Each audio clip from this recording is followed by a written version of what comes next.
Ladies and gentlemen, welcome to the Retro Jersey Podcast, and we have a special treat tonight for us. Ladies and gentlemen, if you don't know this guy, please go back and watch your Florida State tapes. I think we're related. This is, I'm going to call him Cuz. This is Sammie Smith, ladies and gentlemen. Welcome him to the show. Welcome, brother. Hey, Stacy, man, thanks for having me. I know we chatted a few weeks ago about connecting and doing this, man, and I'm glad you stayed the course and stayed on me, and we were able to get on tonight, man. It's an honor to be on here with you. Thank you, bro. Listen, you are more elusive on social media than you were on the football field. Well, I tell you, I don't spend too much time, on Instagram and Facebook and Twitter. Most of the time I'm on there, I'm posting something related to either, my work with FCA or, a new company that I've started here recently. But, generally I'm on there posting some about events that we're having going on and how we're trying to touch some of the youth, around the state of Florida. Well, keep me posted on that because I have a nonprofit organization. We'll talk about it. We'll talk about it later. We got each other's number now, so we'll talk about that later for sure. Absolutely, absolutely. Now, where are you located at? What part of the state you in? Well, I'm from Panama City, Florida. I'm living in Pensacola, Florida right now. So Okay. yeah, so I'm over here with one of your rivals, aka Emmett Smith. I don't think he related to us, but that's another story. Hey, well, You- I had kids from Destin area that came and fished in our first tournament down here in Lake County, Florida, and I'm hoping that we get some more from up north in Tallahassee and Destin and Fort Walton, all that area, Pensacola. That Okay, yeah, I can help you with that because my youth foundation has a lot of reach, so I can help you with that. Okay, well, we'll definitely have to connect and see how we can benefit each other's with the different, organizations that we serving in. Absolutely. So let's get into it, Sammy.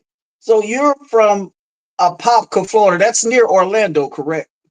Well, I went to school at Apopka High School, but I'm from a little small town called Zellwood, Florida, which is just north of Apopka, and so I'm probably about 30 minutes from downtown Orlando now as we sit. I live in Mount Dora, Florida, which is Lake County. But yeah, I'm from a little corn town, man, called Zellwood. We were known for the Sweet Corn Festival we used to have here. Okay, okay. Yes. So so you guys have a rich tradition of football in that area, just in that, just in that triangle area right there. I was reading up. Name some of the people that, come from that area plus where you're from Well, I could that we tell. might know. Well, I could tell you just from my high school, we've had, I believe, five first round draft picks. Um, the first one being a teammate of mine, a man named Aaron Jones. Uh, Okay. we played together in high school. He was a year ahead of me. He went to Eastern Kentucky. And then, the next year I was drafted in the first round. So I'm the second player out of Apopka to be a first round draft pick. And then we had, you probably would remember Brandon Merriweather that played down at Miami. I do. And of course, Warren Sapp. Uh, Of course. yes, Warren Sapp. And then now our fifth one just won a Super Bowl, and Jalen Carter Okay, Jalen Carter with with the guy Philadelphia. with the Eagles. Okay. So he's an Apopka kid too. So we do have a rich tradition of football players, and that's just to name the guys that were first round NFL draft pick. But man, we've had a ton of young men that have gone on. We got another kid, I can't think of his name right now, that's playing in the NFL and doing really well. I think his last name is Kendricks, a defensive end or defensive tackle, and then we've had a ton of kids that have gone on to college and done real well. Okay. Okay. Well, shout out to all those guys. But I know a few of those guys, but I definitely know who you are. So you're uh like I said, you were a Popka High. You played football there. Tell us about the highlight game of your high school career a little bit. Well, I had a bunch of them, man. But one that stands out the most is West Orange High School was our rivalry back then. They're over in Winter Garden, Florida, and I can remember it would have been 1984, my junior year in high school, and Okay. we had a few players on that team, seniors that were great players. Two of them signed with the University of Florida that year, a quarterback and a receiver, and of course we had Coach Bowden and I think it was Charlie Pale, who was Florida's coach at the time, and if I'm not mistaken, I think Vince Dooley might have been at that game too, and it was just an opportunity for me to shine as they were there to see those, those seniors. And we had an incredible comeback game, man. And I was able to, in the final few seconds of the game, to score a game-winning touchdown. And I remember, if I remember correct, I think the game ended up like 43-44. It was a high-scoring shootout, and I had over 200 yards in that game. Wow. Yeah, that was a highlight game, brother. Uh, so, I mean, do you consider your high school a powerhouse in high school football? Yeah, they've been really really good over the years, man. I think in the last probably 10 years they've played in the state championship maybe two or three times. I know they lost uh, recently to Columbus. I actually attended a game over in Daytona probably, I don't know, maybe 4 or 5 years ago, that they lost to Columbus High School, and Okay. they've been back since, and they've won a couple of championships, state championships, and then they're in the highest class here in Florida, so they're a big school. But yeah, the tradition there in Apopka, man, goes way back, and they play some really good football. Friday nights there are pretty lit. Oh, yeah, it sounds like it. It sounds like my old high school. I played high school football for a town called Live Oak, Swanee. I, you may have heard of those guys. Absolutely, Yes, absolutely. that's where I played a little football at. Um, I see you were a track star, and you know what? I didn't realize that until like maybe your junior year in college, when I kept hearing the announcers talk about your speed and Dion's speed, the football game commentators, your speed and Dion's speed, because you guys played together in college, correct?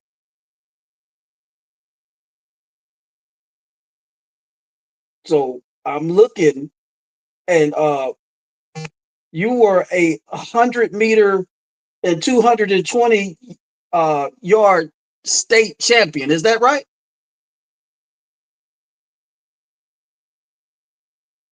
Your microphone.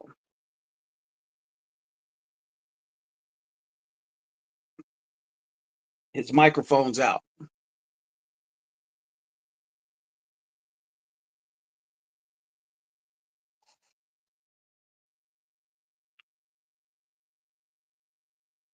Your microphone.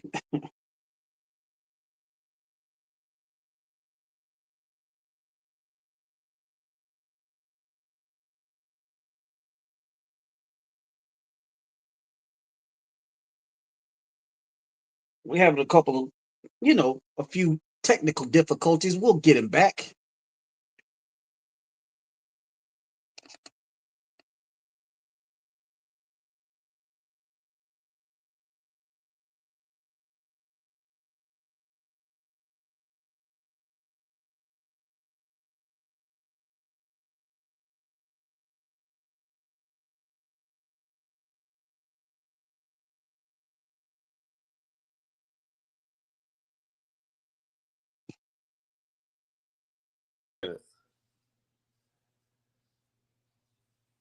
All right, there he is. Hear me, Stacey? I think I lost you there for a minute. Yeah, yeah, your microphone was going bad, but we got you back. and Yeah, we're um, glad you're here again. yeah. I thought I remember asking you a question as Live Oak High School. Haven't you guys had some prominent players that have gone to Florida State from there? It's been a few of them. More of them kind of like go to Florida though. A Yes. lot of them go to Florida. We have Matt Fryer, which is and his brothers. His family's. Their family's super powerful in live Volk, so to speak. So if that's a word, but yeah, we've had a few greats that come out of there. So Okay. yeah. Okay. So I noticed, like I said before, we got lost before we lost power. You were a track champion as well. Yes, man. That was one of my favorite sports. I ran track and field. Even in like junior high school was what we had back then. And of course, high school, I was 100 and 200 meter runner. I won the state championship in the largest class in Florida my junior year in the 100 and 200 meters. And of course, I ran my whole time at Florida State too on the track team there. Okay, So so let me interject right there. It says you're a high school All American, USA High School All American with a bro. Is this real? A 9.2 in the 100-yard dash? no, man, we ran 100 yards. I think my best time in the 100 yards back then might have been 9.4 something. 9.2 was a little stretch. But it says it right here. You ran a 9.2, uh, bro. I I don't recall that. I think my best time in college in the 100 meters may have been, you know, 10:31. But again, now I was a 225-pound tailback. Yes, I had Randall Hill on the show a few months ago, and I think he just thinks he's the cartoon character Flash. He just he loves to talk a lot of trash about how fast he can run. So Randall was so fast. Now yes, he I can't. was. Yes, he was, and I love that guy. He's funny. I love Randall Hill. Um, Yeah, I think he may have won. I'm not sure. He may have won the state his senior year in high school too. I'm not sure, but I remember. I'll have to go back and look at the tape, but I think he did say something like that. I think he did mention that he won state, and he also mentioned that he was coming to Florida State, but his grandparents talked him out of it. He was supposed to be at Florida State. Oh, okay, okay. Yeah, they had a lot of speed down there in South Florida. Now I can remember the young. He was a year behind me, but old Slip Watkins. He ended up going to LSU. He was a phenomenal track runner too. And then one that won the 200 meters my senior year, Michael Timpson. He was an incredible athlete too from down at in Miami. Oh wow! Oh wow! Yeah, Timpson ended up So playing at Penn State. who was that at Penn State again? Michael Timpson. He played. We played in the first Florida Georgia High School All Star game, and he was a part. Timpson. That sounds familiar. Yeah, Michael Timpson. He was a part of that All Star team from Florida. And Dion was on that team with me, and I think we had probably about 7 or 8 guys playing for Florida that were going to Florida State, and I think we had 1 or 2 that were from Georgia too on that side.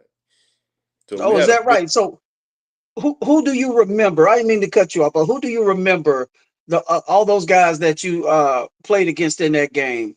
Who do you remember coming to Florida State? Could you could We you could you name them?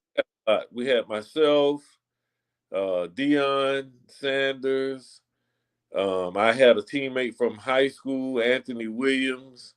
Okay. Eric Hayes was a big tackle from down in Tampa. Okay. We had Michael Tanks that was on the Georgia side. He came from Georgia.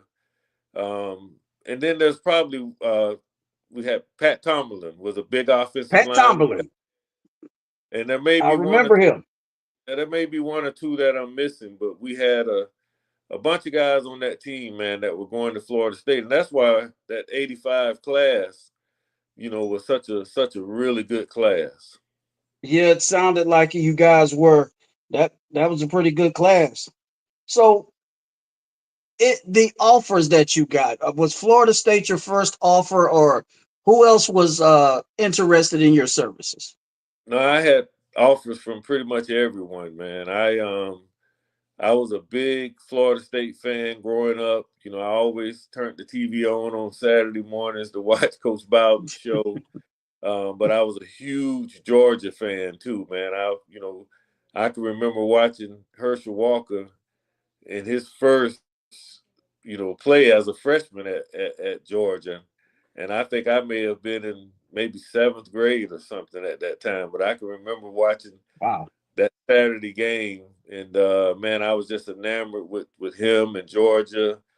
And then Michigan was another school that I really liked. So it came down to Florida State, Georgia, and Michigan were the final three teams that I was going to choose from. And of course, Coach Bowden, man, it was hard to Yeah. say, and I got to know, coaches there over the years from attending camps and just felt like Florida State was home. I had five or six teammates that were at the University of Florida. And the year that I came out of high school, me and two of my teammates from Apopka, we went to Florida State. So we kind of changed the trend there. Okay. Okay. So you mentioned Herschel Walker, and I did a little research, and they were actually comparing you to Herschel Walker. How do you take that? Well, I mean, he was just a big, fast running back, and I was the same, coming out of high school. Like you said, I had the track background behind me. Coming out of high school, I was 200 and 20 some pounds, and so just the similarities were there. And but man, what a phenomenal runner he was! He was just an incredible, one of my all time favorite, man. I think he might be one of the best to ever do it in college. Yeah, I mean, whatever they got going on with politics don't take away from who he was on that football field. I totally agree with you. Absolutely, absolutely. So, your determining factor that made you decide to want to forego Michigan and Georgia and become Florida State? Was it a person? Was it something that just, like you said earlier, felt like home, or what else? What else could it have been? Well, man, I enjoyed Tallahassee. Like I said, I started going there to Bobby Bowden football camp as a ninth grader. And, I got to know the coaches that were there. And, they had stability in their coaching staffs. It wasn't like it is now where you have turnover.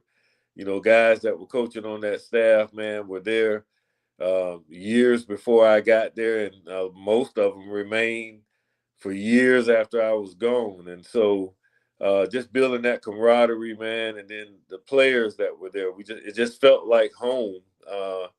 With the guys that were on the team, and then it was a plus to have FAMU across the hill too, and Yeah, so but absolutely. Tallahassee was just a great place, man. Just the tradition of the football team there, man. All the uh, glamour that came with Saturdays at Doak Campbell and Renegade and Chief Osceola. It was just a natural draw, man. And when I made the decision that I was going to go there, of course, I wanted to have a bunch of guys come with me. And so just seeing that class come together and us get a lot of top players from the state of Florida and around to come, we had Peter Tom Willis and Chip Ferguson were part of that class, and they're two Yeah, quarterbacks from another state. Just a tremendous amount of talent that came that year, man. Be so able to you turn it on. also had this. I'm not sure if I can't remember correctly, but I'm a Florida State historian. You had people like Danny McManus, to me, who was who started the 14-year run of top five. Yeah, well, So, Danny was my quarterback my first, oh, he couple was. of yeah, he was my quarterback. So we like to take credit for that 14-year run, that You guys 85 class. started it off. Well, the 85 class came in, and that's when that next year we got a bunch of great players with Leroy Butler and Dexter Carter. All those guys came in the year after me, and so we like to think that we helped usher in that 10 or 12, however many win season that Coach Bowden had, and that It started in was '87. 14. It Started was in eight. 14. Yeah, that So, started in 1987. yeah, I remember. I remember y'all playing in the was it the Fiesta Bowl? I remember that. Yes. Uh, so your career rushing record at Florida State is 2,539 career rushing yards. I think you had 15 touchdowns. Uh, tell me, what was your favorite touchdown, and who did you like to play the most? Well, man, I absolutely love playing Florida. And it was just, when I came to Florida State, I think that Florida had like a 4 or maybe 4 game winning streak, and then we lost to them my freshman year, and then my red shirt freshman year we had a horrible call. You probably too young to remember it, but they called it the soak in the doke. It was just a really wet, nasty game, and we had a touchdown that I ran called back for holding on Herb Gainer, and we called it the Phantom Hold because it wasn't Herb, holding. yeah, yeah. Herb Gainer. Yeah, Herb Gainer was wide receiver. That's Amari Gainer's father, right? absolutely, absolutely.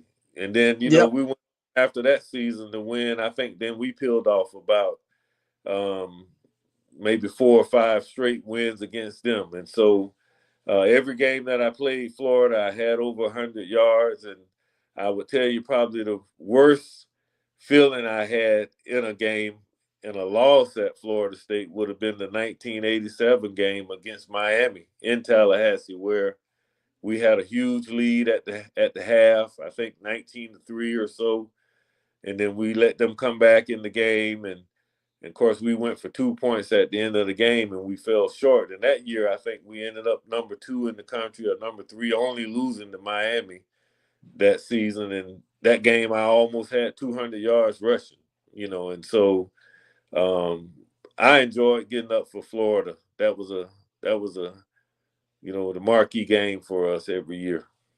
It sounded like it. So, what made you? I mean, obviously you were having fun doing both, but what made you choose football over track uh, completely? Well, again, football was going to be what got me to college. Basically, I mean, I could have went to college on a track and field scholarship, but football was going to be the sport that I would have the opportunity to go further in.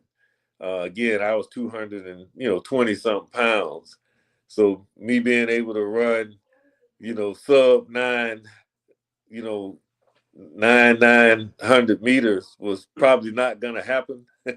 you know, so Yeah. so Olympics and all of that were probably out of the question. I would have probably had to really lose weight and trim down and all of that. And so football was just a game that I loved, man, and I loved the track and field because I think it helped prepare me for football. But if I had to choose one or the other, football was the one that I thought I would be able to, earn a living off and be able to go further. Okay. Well, I'm glad you chose football, but I'll be honest with you, I would have loved to see you run track for the USA. Um, you got to be coached by two of the greatest men to, I think, ever grace this planet, and Coach Bowden and then Coach Don Shula. Uh, You obviously know where the winners are, because at that point they were both the all-time winningest coaches in their respective leagues. So, how did you feel when you heard the news Coach Bowden passed away and left us? Man, it was pretty traumatic. Coach Bowden had impacted my life so much, Stacy, off of the field. And when I speak and think about Coach Bowden, and I always tell people that, man, that it was great playing football under his tutelage and being a part of his teams.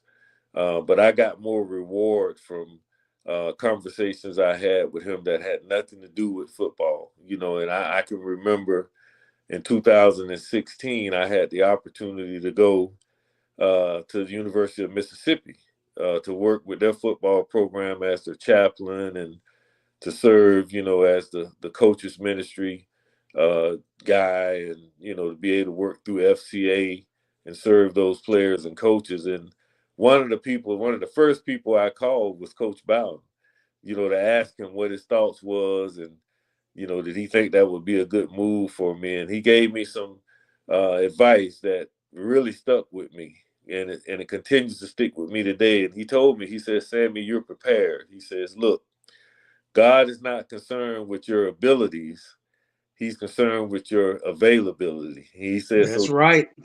so you go there. He's gonna give you everything you need.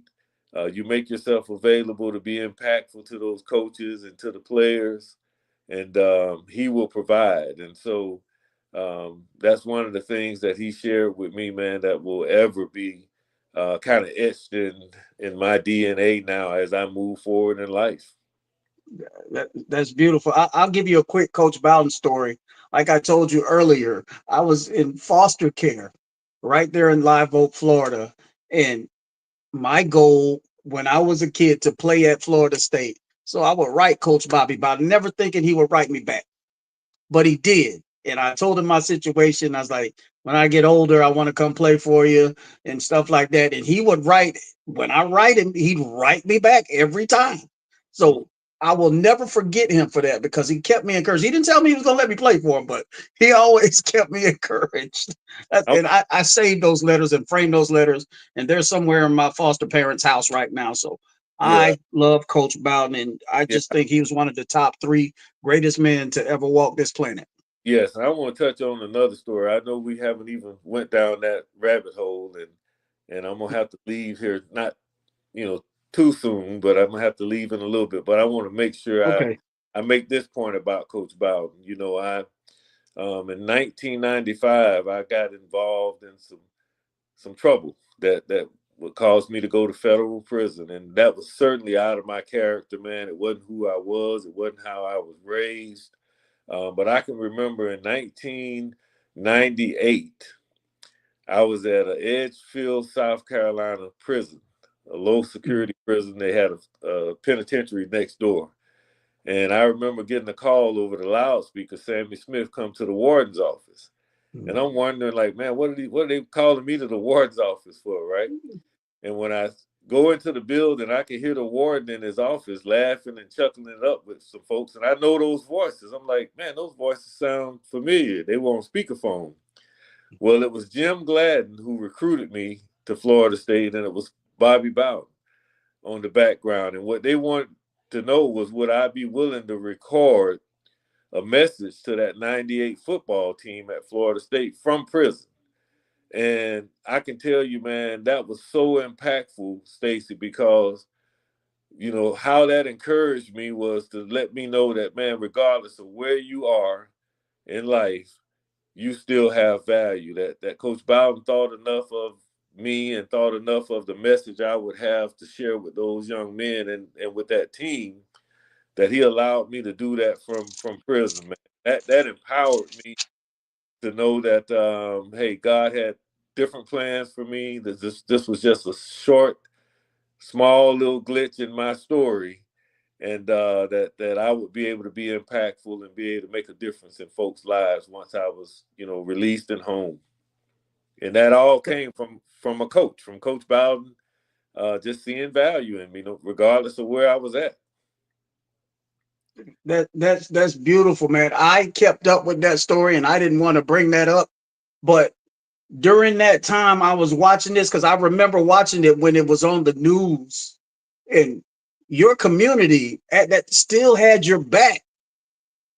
Well, I, I think Stacy, you know, how you treat people, man, and when people really know you, then they're able to forgive and to be able to give you the benefit of the doubt and to welcome you with open arms, man, when they know your heart. And so my heart has always been to be uh, one that would love people and give, the shirt off my back for folks, man. And I want to see young people succeed. I want to see young people have careers. I want to see young people um, not on the streets. And so that's why I'm passionate about what I do with FCA, and being able to serve in the outdoor space of FCA has been tremendously rewarding for me to make connections and be able to. I always say if I can put a rod and a reel in a kid's hand, maybe that'll keep him from picking up a gun. And Amen. That's how I feel. That's a great way to look at that. Switch yes, the rod and reel. Switch the gun for a rod and reel anytime. absolutely, So, absolutely. let me ask you a few more questions because I know you got to go. Uh, with the uh, with the emergence of this NIL, does college football can college football still stay intact, or is it become too selfish? Well, it's a fine line there, Stacy. Man, I served again at Ole Miss for 7 years. And man, I enjoyed, being there and working with the players and the coaches. But then when all the NIL started and then the transfer portal, what I saw was that, whereas you normally would have, 3 or 4 years to pour into a player and to, build relationships with these players, now you're lucky if you got one one season, one Yeah, I agree. one I spring agree. practice. It, it, And I look, I just I just don't think the team atmosphere there. Like when you guys played, it was always like, hey, it's a game of team spirit. It don't feel that way no more. And I'd like to get your take on that more. yeah, it's different. Um, It's different. yeah, Stacey, you might buy, just think 30 years ago, or however long it was I played, if you bought a number 33 S. Smith jersey, right? You pretty hmm much knew that was Sammie was gonna be at the Seminoles and that he was gonna play his career there. He was gonna finish it there. Now you might go buy a jersey for your favorite player at your university, and then the next year he might be playing on your rivalry team. that's so, that's so that's crazy. it's a different ball game now, man, and it's about the money. And I'm for kids being able to get compensated, but man, I wish they could make it to where the kids could only maybe transfer one time, and a Yeah, kid I agree. yeah a kid can't play for 3 or 4 schools in his career. That's just a turnover, man, of players. How do you as a fan, how do you stay connected? And like even at Florida State this year, I don't know who half the players was this year.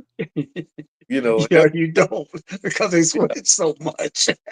like now, I don't know who half the players are going to be there coming back. So it's different. So here's another question.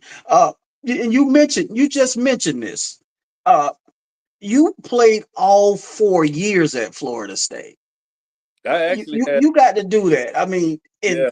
we alluded to it. It's probably because the NIL and the lack of playing time. Do you think some of that stuff falls on recruiting, promising some kids that some stuff that they can't deliver on? Do you think that's an issue? No, I think the kids nowadays, man, just they don't have the patience to wait. To wait their turn. They want immediate gratification. I left school a year early. I actually could have stayed another year, but I did 3 seasons and played there, and then I was eligible to go and go into the draft. But these kids now, man, they'll come there and I'm just speaking from my time at Ole Miss. We signed a kid that was one of our top recruits that year. I can't remember his name now, but it would have been the last spring that I was there.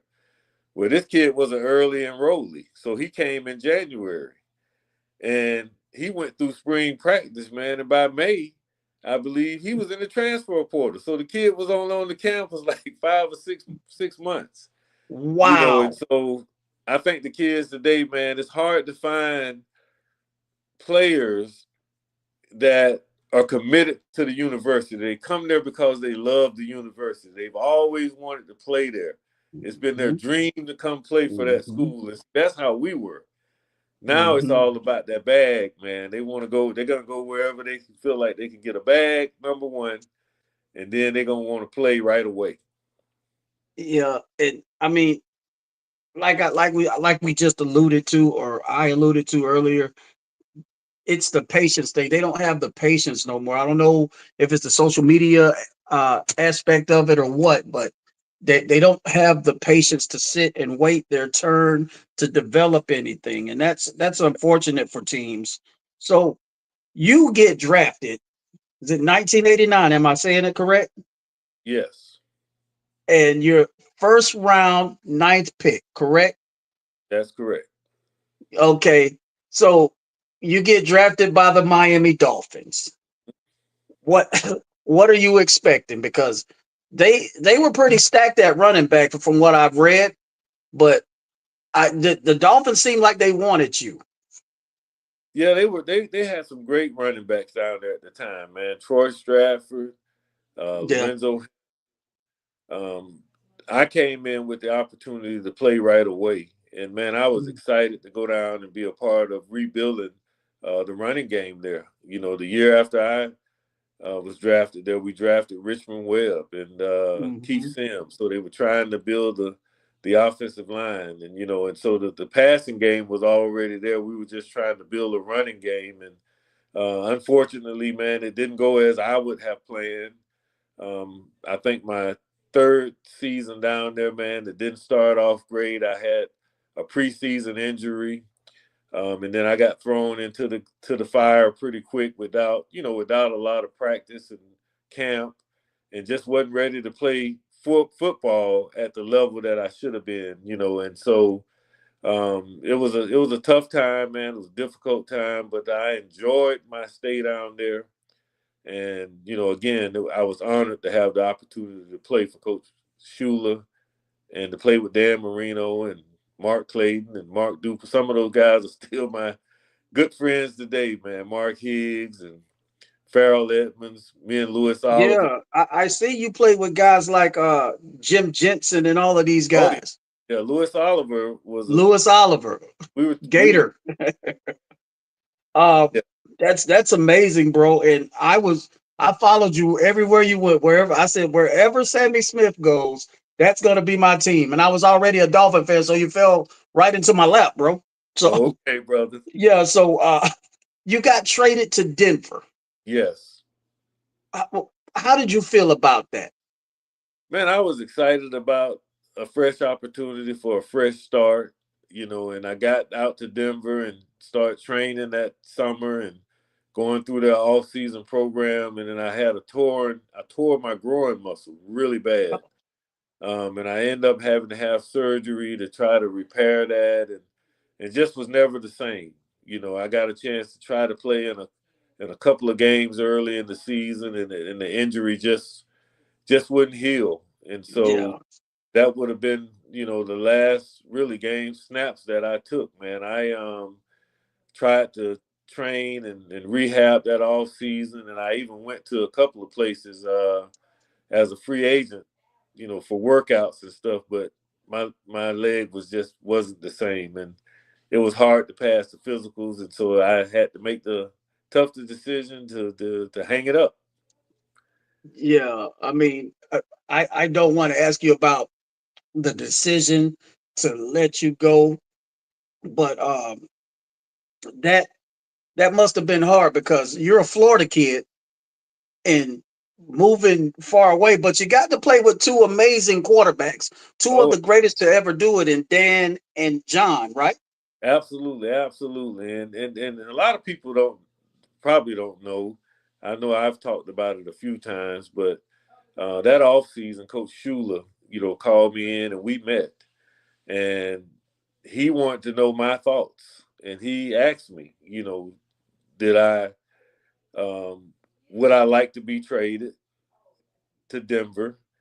And Bobby Humphrey was coming from Denver, so it was running back for running back, and I think that Bobby had some disgruntledness, with Denver.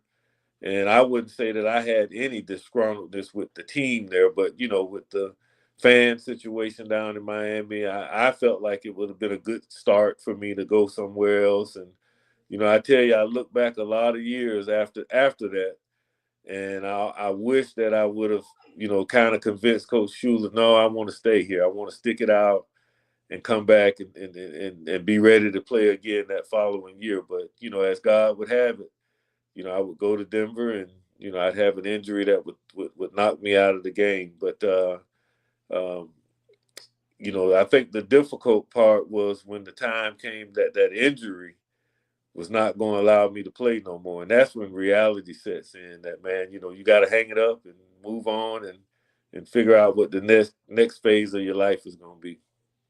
That's unfortunate, man, because I been a big fan of yours all my life, and I've said this when I talked to Dexter and Amp and all those guys like that. I was like, everybody keeps leaving Sammy out of this equation when they talk about you guys, but I followed you everywhere you went. Um, the Denver situation, um, you said Humphreys was there, but wasn't Tony Dorsett on his way out of there as well?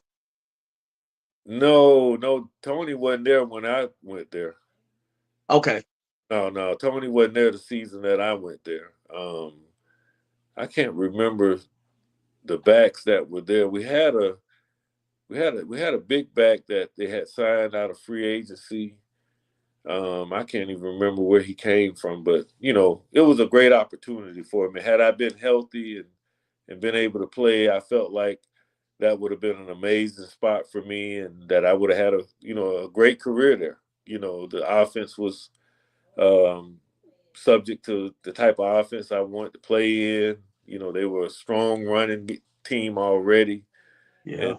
like I said, just it was just unfortunate that I would have that injury during the off season that would affect me being able to get ready to play. That's unfortunate again, man. And it hurt me when you left the game for a little bit. I'll get you a couple get a couple more questions out you and we get you out of here. Here's my question: why couldn't you guys get past the Bills? And I think I know your answer, but I want to hear you. I want to hear you say it. Well, we played the Bills one year. I remember in a playoff game, and we could never get them home field advantage. So I can remember playing them in Buffalo, in playoff time, man, and it was snow, and yeah, I mean, it was cold, and of course that was their element, and they won that game. I can remember having them down in Miami uh, one one year. I can't remember exactly if it was 90 or 89 or 90, but we got them down there, hot, humid Miami Stadium, and we thumped them, man. We put a good whipping on them, but I mean, they were Boy, talented, man. I mean, they were talented. They had the whole package. I mean, they had great receivers, running backs, a phenomenal quarterback, the offensive mhm. line, their defense. Their defense was tremendous with Bruce Smith and Bruce Smith. Darryl Talley and all those guys. So they were Yeah. a complete team, man. And we were It, trying to get there. Now we were competitive, we competed, but them it was just their time. Unfortunately, they never won one during that era, but they were pretty much the toast of the AFC during that time. They were. I mean, you guys, like you said, you mentioned guys like Troy Stratford and Mark Logan and all of these guys. Man, you were stacked, but that cold weather, which leads me into my next question: do you think the Dolphins are in the wrong division in the AFC, because all of those teams are cold weather teams, Sandy, and I just don't think it's fair to have the Miami still in there.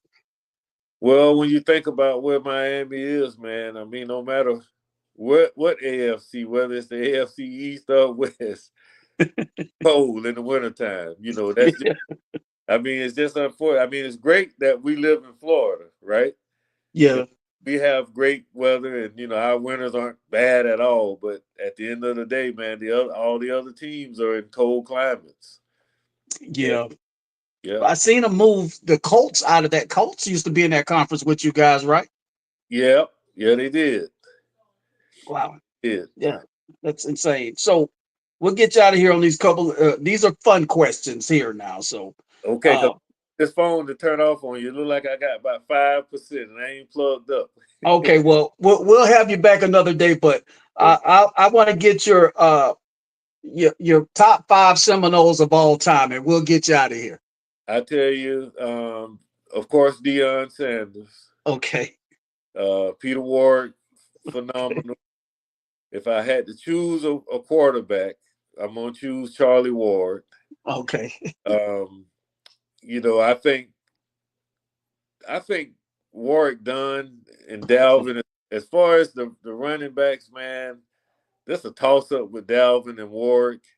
But here, hey, Warwick won a championship. There, I there you go.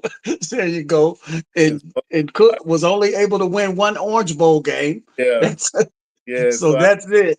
I give So a nod to Warwick. So what is that? That's three or four. That's four. That's you four. said Dion, Peter, uh, Charlie, Warwick. Charlie. If I if Uh, I had to pick one more, man, I could name a plethora of guys. So I'm gonna you could name them because that's so I'm gonna leave that as the top four. okay. That sounds good. So, we'd love to have you back. Tell us what you're doing now before we go. Tell us what you're doing. Tell the people what you're doing now with your Well, foundation. well, I work for the Fellowship of Christian Athletes, and I'm actually the FCA Outdoors Director for the state of Florida. And so we trying to reach kids, man, in the non-traditional sports. We trying to reach them in fishing. Like I got a big fishing tournament coming up March 15th here in Lake County, Florida on the Harris chain. I'll make sure I send you that flyer and stuff, and maybe you can help me get it out. But But be my pleasure. But anything you need, brother. yeah, we try to reach kids that like to hunt, equestrian, and so I'm in a different little space. That's not saying that I don't get involved with the teams that play football here locally in our high schools and stuff, and but my um, sphere of influence right now is being around the fishing, man. And I love fishing, so I'm kind of working in my little, my sweet space. I love it. I love it. Just send me that, and I'll be honored to help you with that as much as I can. Like I said, I think you're my phantom cousin because we got a lot of stuff in common. So, uh, be my honor to help you out. I appreciate you, man, and thanks for having me. Thanks for No, having. thank you for coming. We've been trying to catch you, but Yep. I'll be praying for you as well. And I'm glad. Thank you for giving everything you have to the game of football and these children.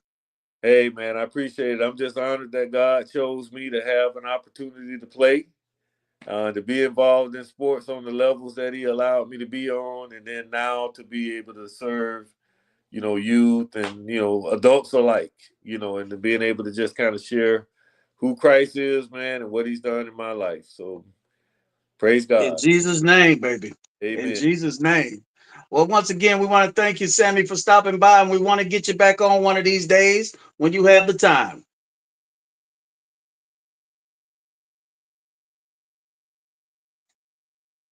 All right, ladies and gentlemen, that was the great Sammie Smith, one of my all-time favorite Florida State guys. And and what he's done for the game and keeping me motivated. When I was in foster care, I have to give it up to him. When I give it up to people like New Edition, uh, old school hip hop guys, rap, uh, all of the people I grew up watching. I mean, he was one of those people. Coach Bowden, Amp Lee, Dexter Carter, Peter Tom Willis, Chip Ferguson, Leroy Butler. All of these guys were instrumental in keeping my sanity when I was in foster care, and I thank them for that. I thank them for that. They let me down a couple of times when I was a kid, but you know what it is. This was a great, great, great interview, and I'm glad he stopped by, and I'm glad he's on the right track. If you heard it, you know he got into some trouble, but God pulled him back out of the fire. And with that being said, we'll get out of here and tune in for another episode of the Retro Jersey Podcast. We out.